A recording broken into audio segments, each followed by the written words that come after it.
everyone, welcome to Friday. Today is September 11th, so never forget, after COVID and 190,000 deaths, I'm trying to remember what it was we were never to forget about attacks on American people, but maybe today we'll go through some of that, and we are delighted to have a special guest, and we'll introduce him in just a moment. This is someone we're welcoming back who's been here before. A delight.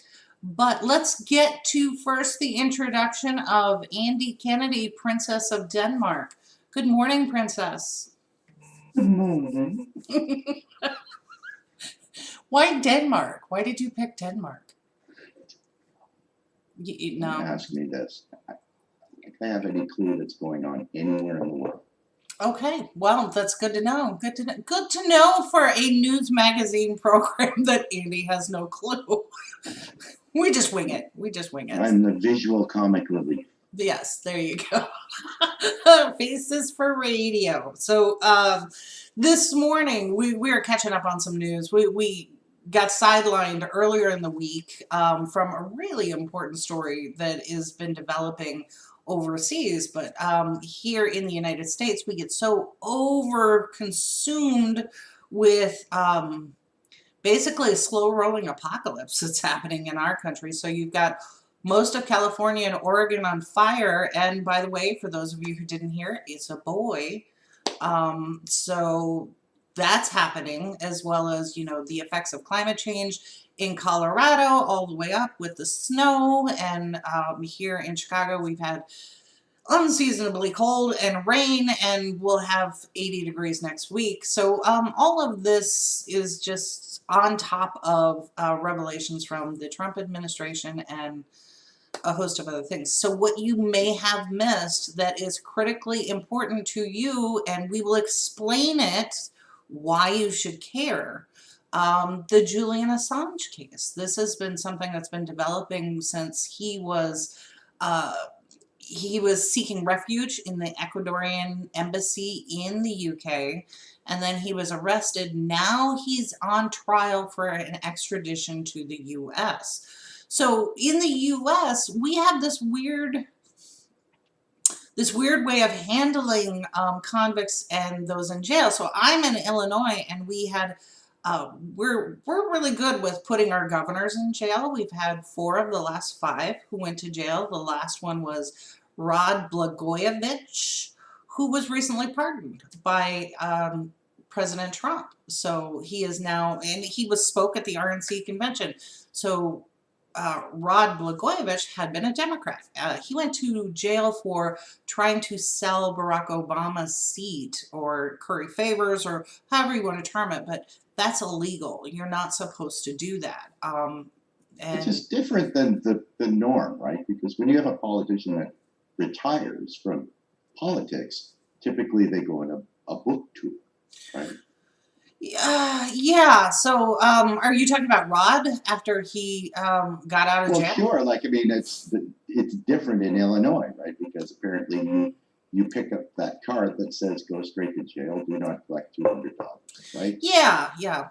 And then if you want to do a book tour, you basically have to be Brooksy in the Shawshank Redemption with the little card for book.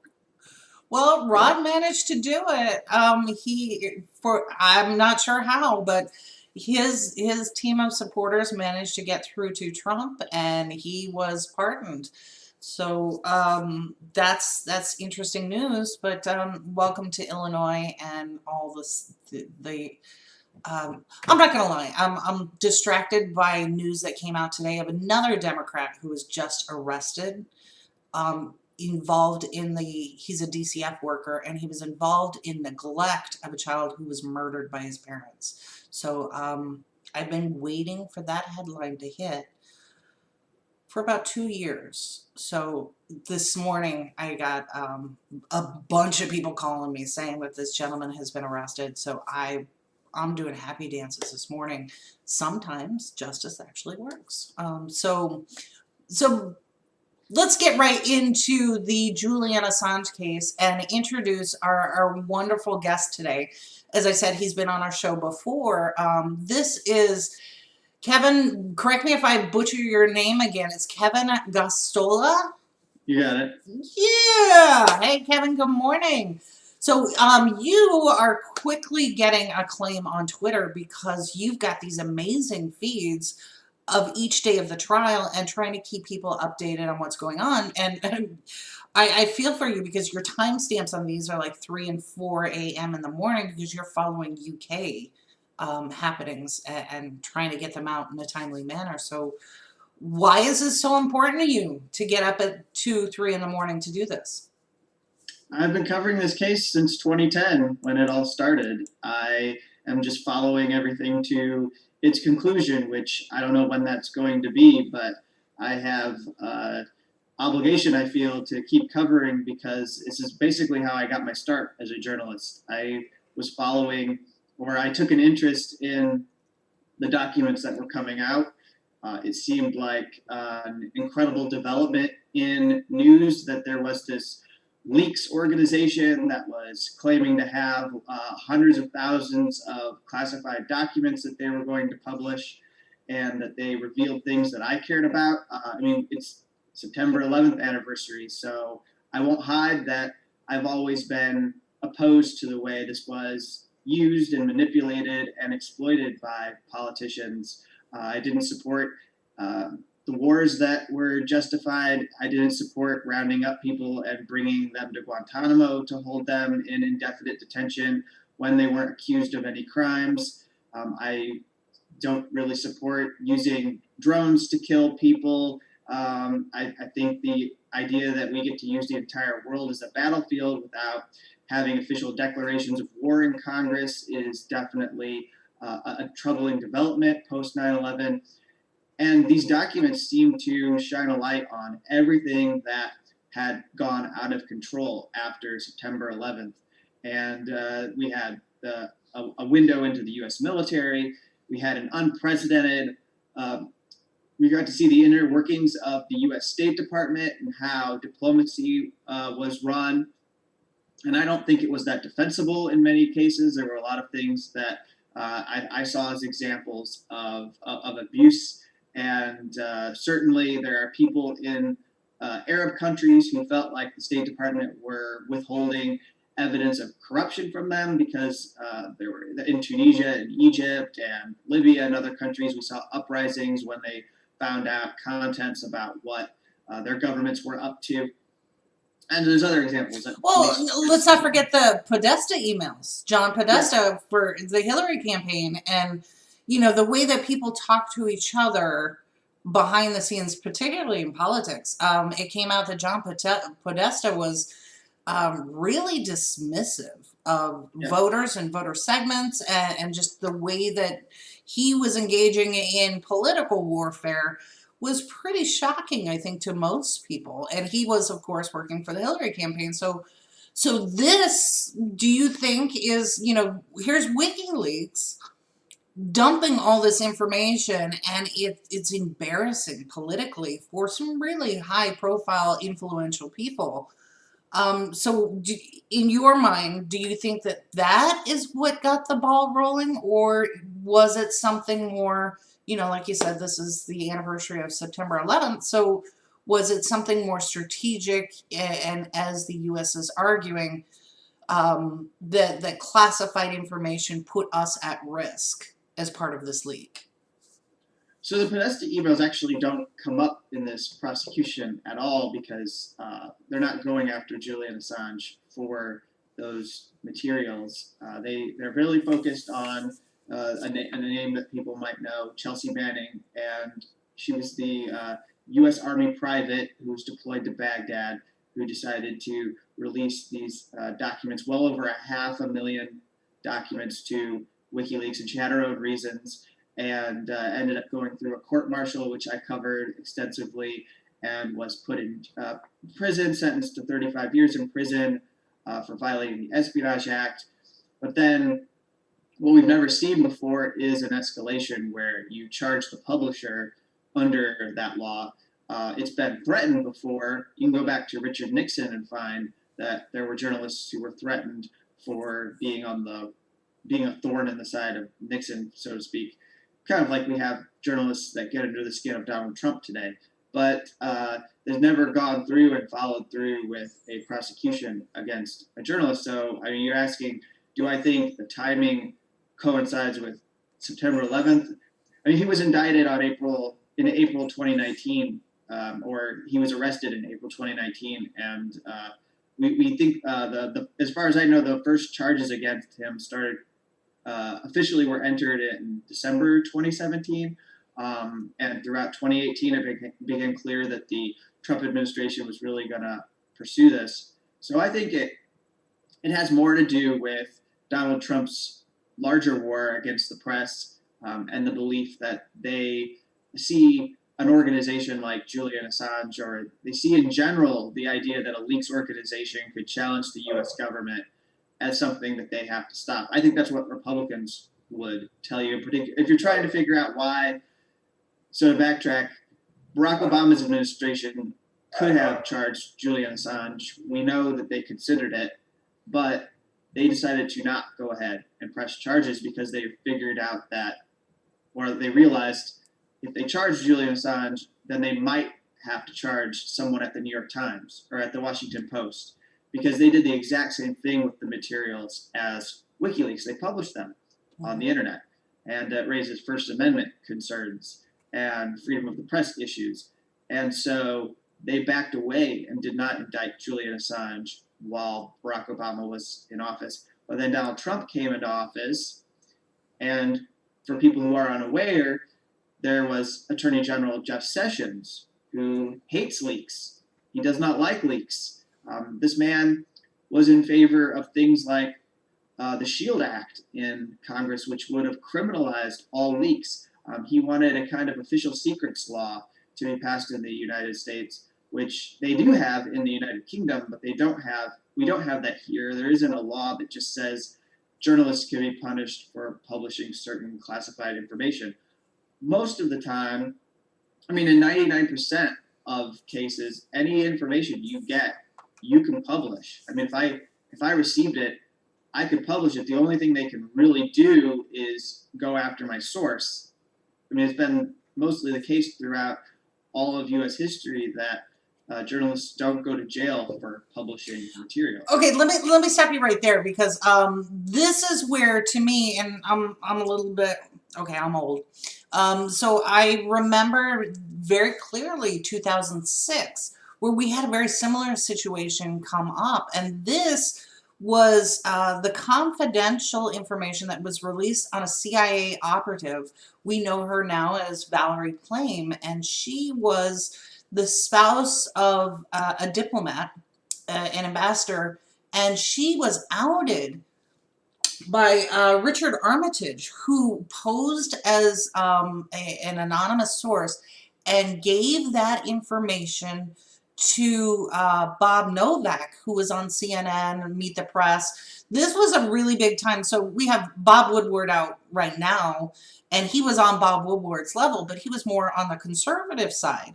So he published the information that he got from this anonymous source, and it was classified information. So it wasn't just Valerie Plame, it was several other people who have been working undercover for the US government in either a CIA capacity or something similar. And it actually put lives at risk. It put relationships at risk between countries. But Bob Novak was never charged. And when I went back to look at the details of it, this quote really kind of stood out to me. And this is from Bob Novak. He wrote this in his column.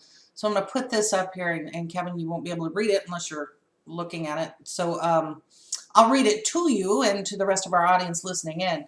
So Robert Novak wrote in his column, "My Role in the Valerie Plame Leak Story," September 6, 2006. He says, Special Prosecutor Patrick Fitzgerald, this was under the Bush administration, has informed my attorneys that after 2.5 years, his investigation of the CIA leak case concerning matters directly relating to me has been concluded. That frees me to reveal my role in the federal inquiry that, at the request of Fitzgerald, I have kept secret. I have cooperated in the investigation while trying to protect journalistic privileges under the First Amendment and shield sources who have not revealed themselves. I have been subpoenaed by and testified to a federal grand jury. Published reports that I took the Fifth Amendment and made a plea bargain with the prosecutors or was a prosecutorial target are all untrue. And what I found interesting comparing what's going on with Julian Assange and the arguments being made, which, you know, I do want you to get to on behalf of the US, is here was Bob Novak, who did the exact same thing and had a source from the government. So on one hand, you have Chelsea Manning, and then on this case, you have Armitage. It was not just Armitage, but Karl Rove. Karl Rove, who was very high-ranking within the Bush administration, provided this information classified to a journalist who went ahead and published it. And the journalist, in this case, Novak, said, I didn't know that Valerie and these other people were working undercover for the CIA. But the parallels in these two cases are just so striking. What is the U.S. argument against Assange in this case? Well, so in an absolute legal sense, I would see little to no difference between what Novak did and what Julian Assange did, especially since neither works for the government. So they aren't under the same restrictions. So, you know, publishing this information doesn't mean that you can say they violated a non-disclosure agreement and they weren't supposed to publish. So that's the problem, I think, for the U.S. government, is that they're trying to enforce secrecy regulations against Julian Assange, and he never signed anything. You know, he never was enlisted in the U.S. Army. He never became personnel for a State Department embassy. He never signed anything to become an informant for the CIA or anything like that. He's not supposed, you know, there's no expectation, and there's really nothing under the law that you can do to say that he violated his oath. You know, like people have secrecy oaths in government that they're supposed to follow, but he's not, you know, you can't expect someone who's an Australian journalist who travels frequently and has taken up base in Iceland and, you know, been in Sweden and been in the UK. I mean, he has never spent any significant amount of time in the US, so it's hard to say that we can claim jurisdiction over Julian Assange and force him to follow our laws. And beyond that, I mean, I think the problem for the US prosecutors is that there are things that they're suggesting in their indictment against him. There's a lot of allegations in there, and they have a pretty wide range. But if we're just talking about publication, they lack the law in the United States to punish. I mean, so when you have an extradition case, one of the things that the judge is looking for is evidence that what is alleged is actually a crime in the United States or in the country where that person is to be extradited. So if the prosecutors can't prove that Julian Assange committed an offense in the United States, then he's unlikely to be extradited. And we've spent a lot of time focused on this idea that people in the cables had their names revealed, that informants were put at risk because they were not redacted by Wikileaks. But we're having the wrong conversation if we talk about that for an extensive amount of time, because I may disagree with publishing those materials because U.S. military informants could be put at risk. But that is my judgment as someone who runs a news organization. That does not get to whether it is a lawful thing to do or not. It doesn't get to whether it's illegal or not. And it actually, in the United States, is not illegal to publish an informant's name in a newspaper. It's only illegal if you worked for the U.S. government and you have that knowledge, and then you publish that CIA operative or that military informant's name. Okay, I think that is a crucial point, and I just want to expand on it so everybody who's watching understands So, and we've talked about it here, Andy and I, and we've got another interview coming out about the military and like Snowden. The difference was when you're a government contractor or work for the federal government, you do sign away part of your rights, and you can be held up to a capital punishment for violating some of those things. But from a journalist standpoint, the reason why we protect our sources is so that we can get the news out. So if somebody like WikiLeaks or any journalist, Kevin himself, if he is constantly publishing the names of his sources, his confidential sources, nobody's going to talk to him. And so this is part of where the check and balance is supposed to happen. This is why journalism is called the fourth branch of the government, because we're supposed to serve as the accountability piece. And this goes into the journalism code of ethics. You are accountable to the public. Can't do your job if you're constantly putting your sources out front and center. And I think that is the point that hinges on free speech, not just in this country, but around the world, in the Assange case. So we brought up the example of Bob Novak, who was not prosecuted, but now we have Assange. So you're watching this trial go down and the arguments from the U.S. Was there anything that stuck out for you? And what are we on, day 4 or 5 of the trial, this hearing? Yeah. So just to be clear here, and I'm, until this case, I'm about as unfamiliar with how an extradition would play out between the United States and the United Kingdom as anybody in the United States is. And I just want to make sure everyone understands that it's on the defense to basically prove that Julian should not be extradited to the United States. So part of this trial is them bringing evidence forward to a judge to convince her that she shouldn't authorize it. And if they don't come up with anything that's persuasive or convincing, then she's probably going to put her stamp of approval on the extradition. So the prosecutors don't present a case. They face defense witnesses, and then they'll do what you would normally see a defense attorney do during a trial, where they try to impeach or attack the credibility of defense witnesses, or they ask their own questions, where they try to promote their own prosecution, their own case. So they'll ask witnesses about elements of their case and try to see if those witnesses can come up with anything convincing to suggest that it isn't a criminal case. And what we've seen so far is that the U.S. is very, very fixated on pretending like what WikiLeaks did was not journalism. And so what's important for the defense to be doing, and they have been for the last week, is to show that the way in which WikiLeaks operated was no different from any other journalist in the history of the news media. We hear a lot about how WikiLeaks was not a journalistic operation because they solicit leaks, because they asked people in government to give them documents. Well, in 2020, you might be interested to learn that there are over 70 news media organizations that have a system for accepting whistleblower submissions or materials from sources within the government. It's set up in a way that is supposed to help them keep their confidentiality or to remain anonymous so that they aren't retaliated against.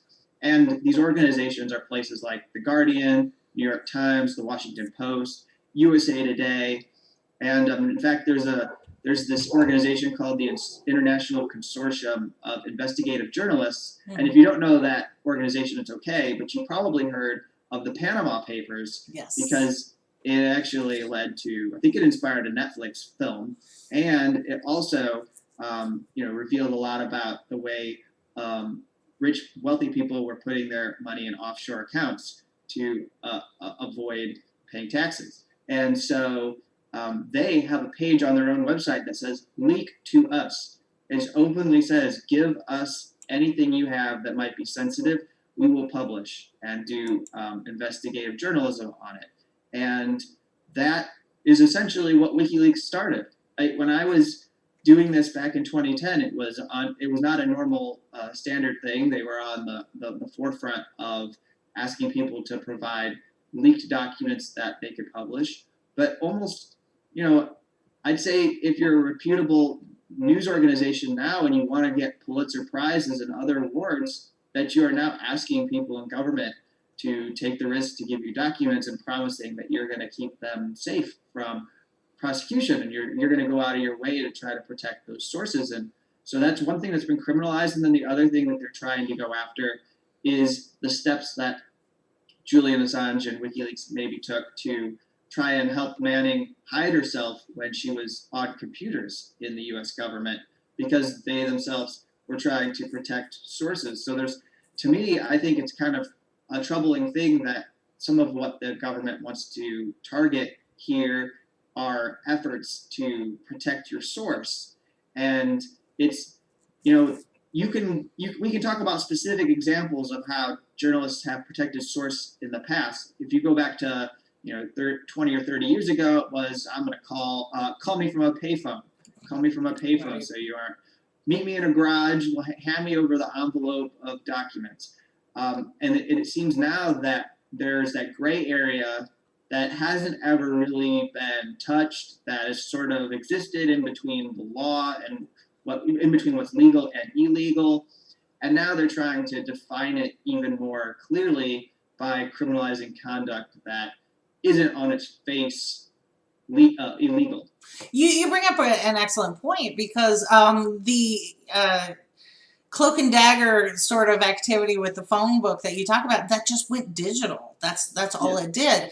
So me giving information to someone about how to properly encrypt, that is now being called into question. So in my capacity as a journalist, if I give that information to someone, is that now prosecutable? And that is why this case matters so much. And I think, the revelation that there are so many organizations, including the New York Times and all of these big illustrious papers, that are doing the exact same thing. So I'm going to put you on the spot here.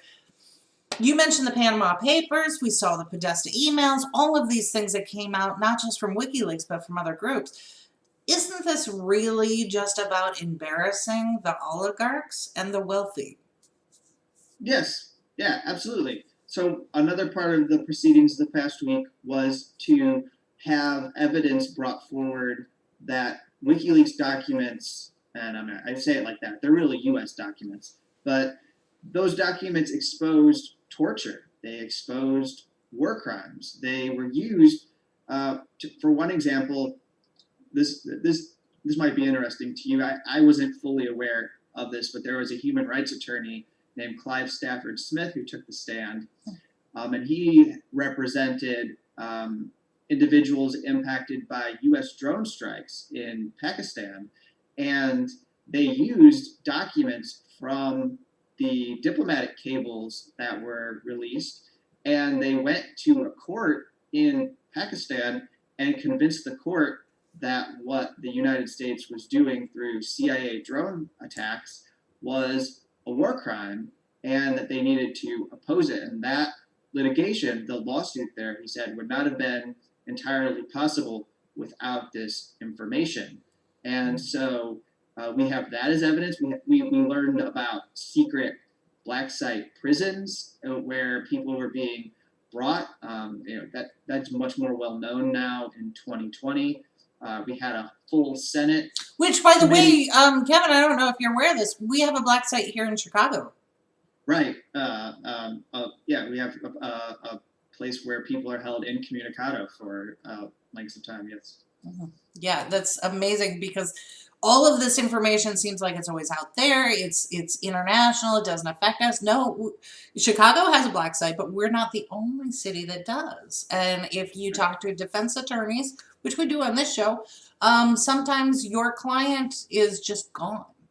They're just gone. Yeah. So let's not forget about the whistleblowing of the DNC selection of the presidential candidate in 2016. Yeah. The whole thing is the differences between the Assange case and any of the other ones isn't a question of legality. It's a question of PR. Right? Yeah. That's all it's about. It's about embarrassing a government and the oligarchs that control that government and the politicians, and trying to put this.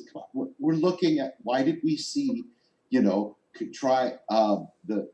Trump administration trying to change how the internet is controlled, right? This is all about controlling the information that gets to people. The last source of anonymity that people can turn to in order to stay safe from this kind of persecution, right? Like this is all connected. It is connected, and they want people to believe that using encryption tools or privacy tools on the internet suggests that you're trying to hide something from the government. And I think, to some degree that might be true. Yes. Yeah. I want to be able to do this privately without you knowing. I mean, I'd like to just live my life like a normal US citizen without you intruding in what I'm doing on a daily basis. Well, absolutely. Even now we talk about Facebook and their currency that they're trying to have itself. Well, that is less about having a market in a crypto style currency and more about getting more information on the people that are in Facebook that they can sell to make more money. Right? This is all about control. It's all about controlling the information that gets out to people. It's always been about that, and it's just a different way of doing it now. Right. So one other thing that I wanted to point out, and this is a shout out to Trevor Tim. He's with the Freedom of the Press Foundation, and they are doing an amazing job. This goes back to the point again that this is not happening over there. It's happening here in the U.S. and Andy in Canada. They're tracking the number of abuses against journalists. So some of this came to light during the Black Lives Matter protests in Portland, Chicago, and other places where we saw, and as a small media outlet, we're used to seeing journalists getting targeted. But here we saw big outlets like CNN and everyone else just shocked that their journalists are live on air being shot with rubber bullets and tear gassed, and in some cases actually assaulted. So they were just shocked, but we see it all the time. So this group is actually tracking it. So to me, how do I not see the Julian Assange case as the pinnacle of targeting journalists when we see such a rash of this escalating day after day after day in this country where we're supposed to have protection for journalists and, free speech? So do you see it that way, or am I just being an alarmist here? Well, the defense has placed it within the larger war on journalism that Trump is going after. And what you're referring to there with Trevor Tim, he was someone who testified during the hearing this last week, and he mentioned that over 2,000 times at least, the U.S. Press Freedom Tracker that his organization is a part of found that over 2,000 times Donald Trump has disparaged, attacked, or slandered journalists, that he has described them in multiple cases as enemies of the people, and he places that behavior by Donald Trump in the same bucket as this prosecution against Julian Assange, that it is part of that larger war on journalism. I will say that there were people who warned under Barack Obama that going after whistleblowers was going to develop into a war on journalists, because eventually, after you go after the sources, you might feel emboldened to go even farther in your effort to control information and go after journalists. And some of the cases that Obama's Justice Department prosecuted were from the Bush era, or they had begun the investigations into those people under President George W. Bush. So a lot of what we've seen happen in the last 20 years has been, we've seen this developing, and where we find ourselves now is that Julian Assange is the one that they are going to use as the test case for expanding their ability to control information. And I think this should be hugely alarming, not just to us here in the United States, but I think people around the world who are journalists internationally have to also be concerned, because it basically is the government taking, maybe you've heard of this thing of the world is a battlefield, where since 9/11, the US basically said, if terrorists are anywhere, if we feel like there's threats anywhere, we're just going to go there with all of our military equipment and our war toys, and we're going to set up shop. And we don't have to have authorization. We don't need permission from those places to be there. We're just going to start doing whatever, and trust us, there was a threat we had to take care of. And the fact that there's a valuable commodity in the ground in those countries is purely coincidence. It's coincidental. They're not after it. I promise you that they're not for that cobalt or the coltan in your iPhone or the Lithium. Yeah. Right, exactly. But now a similar thing is happening where it's, if the world is a battlefield, if you take that concept, they're basically saying we get to exercise authority over any journalist who publishes material that we think we need to fight. And so, it's Julian's the first person who is going to get all of the attention, but what's to stop them from going after someone in Europe who gets material, or someone in South America, or a part of the Middle East who obtains documents? I mean, what's to stop them from going after them next, because they managed to have a source who gave them classified US documents, and then they published them. And it all goes on the internet. It all goes on the same place. So, the one thing that I think we need to stand up against is this US government news speak, and I think it really is out of like 1984, which is why I use it in that way, which is that if you publish, that they go after these people and they say it's published on the internet, so you were aiding terrorist groups because terrorist groups are able to read it. Yeah, but I was able to read it. I'm a US citizen. I read it. So I got to read it, and obviously terrorist groups are using the same internet that I'm using. We're all on the same internet. But they focus on the fact that Bin Laden or someone from ISIS could read it, as if we're unimportant. It doesn't matter. The larger world doesn't get to read it. The fact that all groups have the same internet is a thing that they use to make it so it's evil to publish this information. But that's not how aiding groups works, in my opinion. I mean, if I directly gave the information to someone who was in a terrorist group and I didn't publish it on the internet, then yeah, I would be accused of a very, very serious crime. I would be accused of espionage, and I would be accused of aiding a terrorist group. But what they're doing is they're saying the simple publication of information on the internet is helping US enemies, and so we need to stop you. Well, what's interesting about that is that I'm such a cynic. I'm like, are they really talking about paywalls?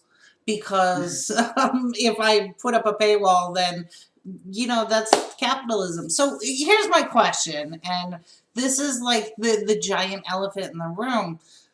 If this is so important, the way that we're expressing here, that it does have critical importance, why are the big guys so quiet on this? Why is CNN and the New York Times and all of these other publications, I don't feel like they are raising the alarm with it. Is it just us, or am I missing something? No. So one thing I've said, though, is that I benefit from them being terrible on this, because a lot of people have read my work, and so I very cynically don't necessarily want them to get in the game, because my journalism goes pretty far and wide because they don't find it that important. But then, to take your question seriously, which I think is a very fair question to ask, I think it goes to the fact that they just really don't like Julian Assange. A lot of it comes down to a personal thing, unfortunately, within the business, and that they don't see him as a journalist. And one thing I noted before in my work is that the New York Times did these gymnastics to pretend oh, he wasn't really our partner. He was just the source. We just got documents from him. We weren't working together. We never were working together on this. And well, when he made his first contact with them, he wanted to be a partner, and he wasn't the source of the documents. The source of the documents was Chelsea Manning. So Julian Assange, the publisher, can't be the source. But I've seen media incorrectly describe Julian Assange because they don't want to see him for what he is, because he is a journalist. He has a union card for a media trade organization. He's a member of, I think it's IFJ, which is an International Federation of Journalists, and so he's a journalist. And yet, we'll hear things like he's the whistleblower. Well, no, he's not a whistleblower. He didn't work for these agencies, or he didn't work here. So you can't be the whistleblower if you weren't inside the government and had access to if you get the material from somebody else who's in government. I don't consider myself a whistleblower if I were to get documents from someone. I'm publishing that material, and I didn't take as much risk as the person inside government. So that's the whistleblower. That's the person who has to be more concerned. I'm protected by law. That person in government isn't, so they're taking more risk than me. And so they just don't like Julian Assange. And also, like, you talk about embarrassment of the United States government. He embarrassed the U.S. media by publishing these documents. I mean, why weren't they doing this work? Why weren't they doing more to investigate how U.S. wars were going on? We heard evidence this past week about how all the materials on the Iraq and Afghanistan wars showed that U.S. officials were lying. Even if you're supportive of those wars, they were lying about how well they were going. We're doing fine. We had victory already. We're on the path to. We're going to be able to withdraw in no time, and you'll see we're going to rebuild, and security is going to be great. No, both those countries fell apart totally from the U.S. presence. You look at Iraq, and you had this. You had ISIS come out of it, and then you look at Afghanistan, and we're going on 20 years that we've been there, and we've apparently we're so upset with how little we've accomplished that we're frantically searching for some acceptable agreement with the Taliban, who we've always been fighting, as a way to just get out. We've mostly given up, but we have to try to maintain some kind of reputation by not completely rolling over and conceding everything to the Taliban. But that's where we are because we've done such a terrible job at that war. Right. These are just so many critical points, and you're covering these, particularly on Twitter, but then also on your website, shadowproof.com. So people want to follow you on Twitter. How do they do that? Oh, yeah. So I'm at K Gosztola, Gosztola, and as you said when we began the broadcast, that I've been up at 4 a.m. in the morning because of the time zone difference with the UK. Oh, and by the way, I'm doing it this way because of the global risk of COVID-19 that still exists around the world. And I do take that seriously, and I'm actually glad that I'm doing my reporting from the safety of my own home, and that the court has made it possible, because right now cases are actually spiking in the UK, so I don't really want to be there. And so you can go to that account, or you can go to shadowproof.com, where reports are being posted every day. Perfect. This is wonderful. And thank you so much for joining us again. I just love the work that you're doing, and it keeps me from having to get up at 4 a.m. So this is where it's the collaborative piece of journalism, particularly from independent journalists that are getting this vital information out. So Andy, before we get out of here, do you have any last thoughts, comments for Kevin, or in general? I just wanted to mention that now that Kevin has been on our show more than once, we can now refer to him as a friend of the show. It's true. Right? That is true. So, Kevin, I think we owe you at this point either a coffee mug or a T-shirt. So, probably the coffee mug will come in a little bit handier for you right now. Especially at 4 a.m. Maybe, though. I've been trying not to drink coffee because you crash. And, I've been waiting until after I'm done to have that first drink of coffee. Good point. Good point. So we will continue to share the good work that you're doing across our network and push more people to it because I think it is so vital. And we all need to better understand this. And I honestly think that you are right on when you said it's a personality thing. That the Mean Girls Club doesn't like Julian, so therefore we're going to ignore these key pieces. And what is the old phrase, you know, cut your nose off despite your face. And that is exactly what the New York Times, Washington Post, all of these publications are doing by marginalizing and minimizing what is going on with this particular case. So thank you, Kevin. Wonderful work. So with that, yeah, it's Friday. Let's get on with our weekend here. And Andy and I will be back on Monday, and I think Monday we're going to finish up part 3 on our series of the myth of the Latino voter, and we have amazing guests coming in. We have a personal witness statement as well as a director of a this documentary on Puerto Rico and the politics and policies that we see at play today. That is just so illuminating, and obviously in American schools we don't teach any of this. So this will be. This is a very close personal story for myself as well, because I've been to Puerto Rico a couple of times. I've talked to a lot of the local people, a couple of the politicians there, and followed closely how the U.S.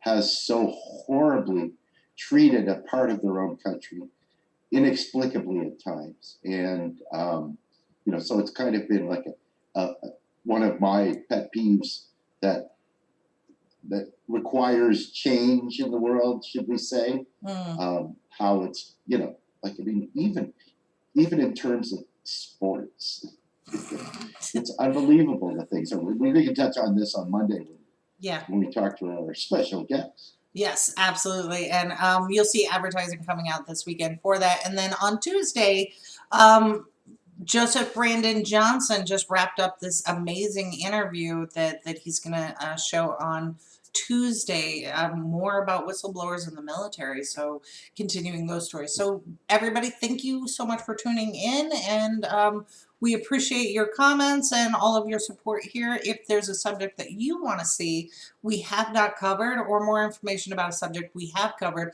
let us know. Drop a comment in the chat, and we see all of your comments here, so let us know. And have a good weekend. Thank you. Thank you.